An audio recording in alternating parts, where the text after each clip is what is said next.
خواستم پیش از همه تشکر خود را و رهبریت محترم نامیه رودکی برای این دعوت رسانم و از همین لحظه وارد شدن شناس شدن با مهمانا برنامه و سطحی برگزاری آن ما همین را احساس میکنیم که در ناحیه رودکی مناسبت به ارزش‌های ملی، مناسبت به مقدسات ملی از جمله به کنستیتوسیا در چنین سطح بلند برای مانده شده است.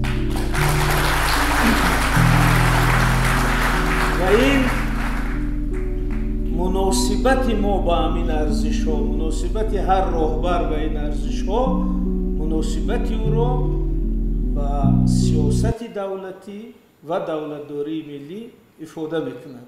بنابراین همین سطح برگزاری کنفرانسیا خودش نشان دهنده معرفت بلند سیاسی و حقوقی و ملی برگزار کنندگان است و طوری که میدانید کنستیتوسیا یکی از مقدسات ملی ما است.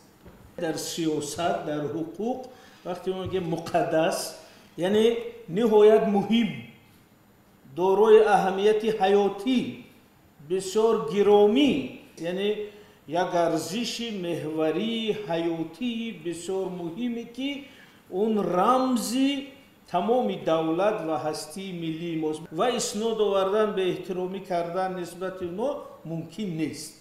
انا به این معنا ما میگیم کنستیتوسیا یکی از مقدسات ماست و اهمیت عمومی کنستیتوسیا را اگر همین خیلی ذکر کنیم در اون سه چیزی اساسی است که هر فرد اگر یک بار اندیشه کند میگه که پس واقعا یک سندی مهم برای ما است، زیرا اول در اونجا همین استقلال دولتی ما یا دولتداری ملی ما ثبت شده است، یعنی حجت دولتداری ما است. دوم اینکه در اونجا تمام آرمان‌های ملی ما، آرمان‌ها و ارزش‌هایی که ما 100 ساله‌ها در پی آن بودیم بالاخره به ما نصیب شد که در یک سند اونا رو جمع کنیم و مقام حقوقی قانونی تیم. سوم اینکه حقوق و آزادی‌های فردی ما در اونجا ثبت شده است. همین که ما آزادانه امروز زندگی داریم، همین که ما رفت و آمد می‌کنیم، این حقوقی که استادان نام بردن داریم، اینا همش در پرتو یعنی کنستیتوسیا است. یعنی تالار اگر نگاه کنید این قدر زنها آمده ششتن، حتی در صف پیش ششتن این زنها. اگر همین کنستیتوسیا نمی بود شما در اون صف قفا هم از خانه برآمده نمیتونست، چون که یعنی ماده 17 کنستیتوسیا گفته است که مردان و زنان برابر حقوقند. بنابراین شما آمده در قطار یعنی اکاها ششته. پس شما اگر همین زنهای ما کنستیتوسیا جمهوری تاجیکستان را یک خلطچه بخملی سرخ کنن و در تگ بالشتشان مانده خواب روان می ارزد.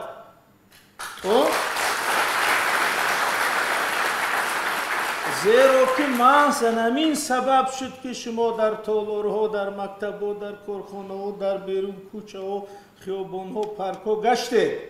اگر ولی با کابل مقایسه کنید، زن حقوقی خواندن، کار کردن، فعالیت کردن، از خانه برآمدن ندارد. این که آزادی شما دارید این به سبب یعنی ماده 17 کنستیتوسیا جمهوری تاجیکستان که گفت که مردم و زنان برابر حقوقند. یگان کس، یگان مرد حتی اگر دلش هم بخواهد حقوق نداره شما که خیز قفاشین یا نبرو یا کار نکن. درست؟